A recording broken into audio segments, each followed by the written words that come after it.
একটা long video হলো একটা পেজের জন্য অত্যন্ত গুরুত্বপূর্ণ মানে একটা জিনিস। অবশ্যই লং ভিডিও বানাতে শিখতে হবে, তাহলে কিন্তু আপনার প্রতি সপ্তাহে যদি আপনি পারেন দুটা করে আপনার ভিডিও লং ভিডিও এই পেজে আপলোড করতে হবে, তাহলে আপনার পেজটা মজবুত হবে এবং শক্তিশালী হবে। আর যারা লং ভিডিও কখনো না আপলোড করেন তাদের পেজটা কিন্তু অনেক মানে হার্ড হয় না, পেজটা নর্মাল হয়ে যায়। আসুন এবার শুরু মূল কথায় চলে যাই। অনেকেই বলেন যে কমেন্ট ব্লক হয়, কমেন্ট ব্লকটা আসলে কি জন্য হয়, কি কারণে হয়, এই জিনিসটা আমরা অনেকেই জানি না। অবশ্যই এটা আমাদের কিন্তু জানার সবারই একটু দরকার যে কমেন্ট ব্লক কি কারণে হয়, আমাদের পেজের ভিতরে কমেন্ট ব্লক কি কারণে হয় আর কিভাবে কি করলে পরে কমেন্ট ব্লক হবে না সেটাও আমরা বলে দিব এই ভিডিওতে।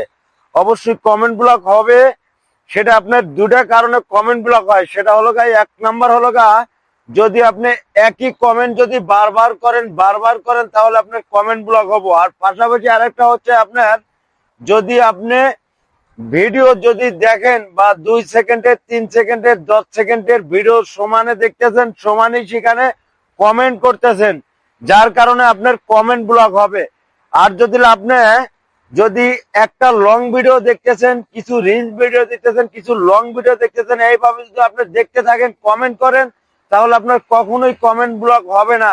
আমি গ্যারান্টি দিব, 100% গ্যারান্টি দিব। আপনি 1 ঘন্টা যদি ভিডিও দেখেন কমেন্ট করেন, আপনার কখনো কমেন্ট ব্লক হবে না।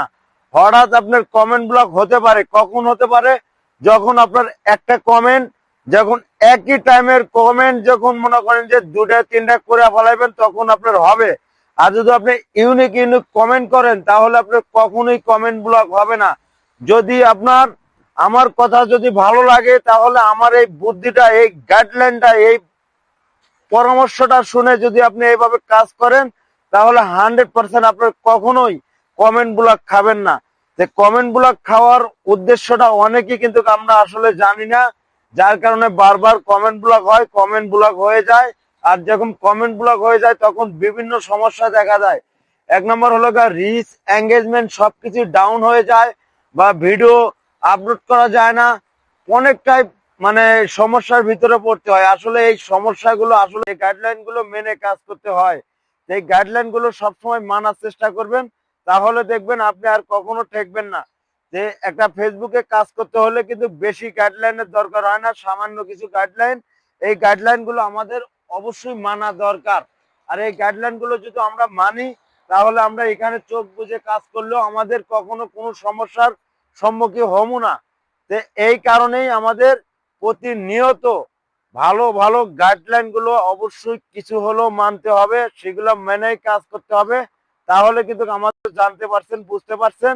অবশ্যই যদি আমার এই কথা থেকে, যদি এই ভিডিও থেকে একটু যদি আপনার উপকারে এসে থাকে, অবশ্যই লাইক কমেন্ট শেয়ার করে পাশে থাকবেন। ধন্যবাদ। আবার ভিডিও দেখা হবে অন্য কোনো ভিডিওতে। ভালো থাকবেন, সুস্থ থাকবেন, খোদা হাফেজ।